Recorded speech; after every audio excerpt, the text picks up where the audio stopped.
அப்புறம் அடுத்த நாள் கேட்குறான், நீ என்ன கான்ஜுகல் ரிலேஷன்ஷிப்கே வரமாட்டேங்கிற, தாம்பத்திய உறவு கொண்டு வாழ மாட்டேங்கிற அப்படின்னு பகல் நேரத்தில் கேட்கும்போது, இந்த பார் என்னை தொட்டைன்னா அவ்வளோதான், எனக்கு இந்த கல்யாணமே வேண்டாம் அப்படின்னு சொல்லி அப்பவும் 2வது முறையும் தாலியை கழட்டி வீசுது.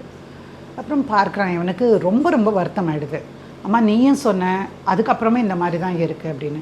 இல்லை கொஞ்சம் பொறுமையாக டீல் பண்ணப்பா, என்ன இருந்தாலும் அவங்க போலீஸ் ஃபேமிலியாக வேறு இருக்காங்க அப்படின்னு ஒரு அச்சம் இருக்கும்.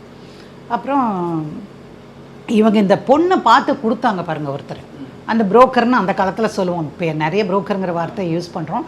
அந்த மாதிரி ஆள்கிட்ட பேசும்போது அவர் சொல்கிறாரு, நான் கூப்பிட்டு பேசுகிறேங்கன்னு அந்த தம்பி போய் பேசுகிறாப்புல.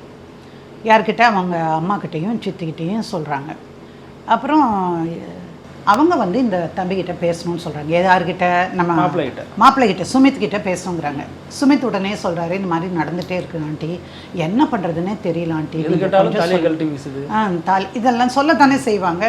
சரி, அப்புறம் அவங்க அம்மா வந்து புரிஞ்சுட்டாங்க. ஏன்னா அவங்க அம்மாவுக்கு புரிஞ்சுக்காமல் இருக்க முடியாது. தன் பொண்ணை பற்றி அந்த அம்மாவுக்கு நல்லா தெரிஞ்சிருக்கும். அந்த அம்மா பெங்களூர்னு உடனே அந்த பொண்ணை கடத்திருச்சோ அப்படின்னு நான் நினைக்கிறேன். அப்புறம் சரிங்க நான் சொல்கிறேன் அவகிட்ட, அதெல்லாம் நடக்காத மாதிரி நான் பார்த்துக்கிறேன் அப்படின்னு. அவங்க டீசெண்டாக தான் பேசினாங்க.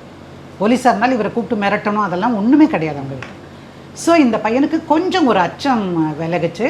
அப்புறம் அந்த அம்மா அந்த பொண்ணுக்கிட்ட கேட்குறாங்க, இந்த பொண்ணு என்ன சொல்லுச்சுன்னு தெரியாது, ஆனால் அந்த அம்மா வந்து மாப்பிள்ளை சொன்னது அத்தனையும் உண்மை அப்படின்னு அவங்க தெரிஞ்சுக்கிறாங்க.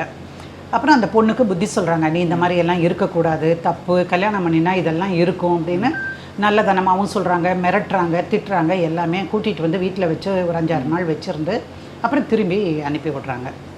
இதுக்கு நடுவில் வந்து சுமித்துக்கு அபுதாபியில் வேலை கிடைச்சிருது அவருக்கு. அவர் போகணும்.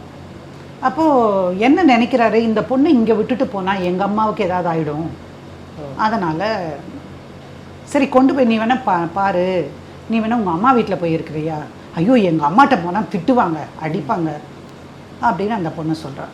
நான் உன் கூட தான் வருவேன் அப்படின்னு.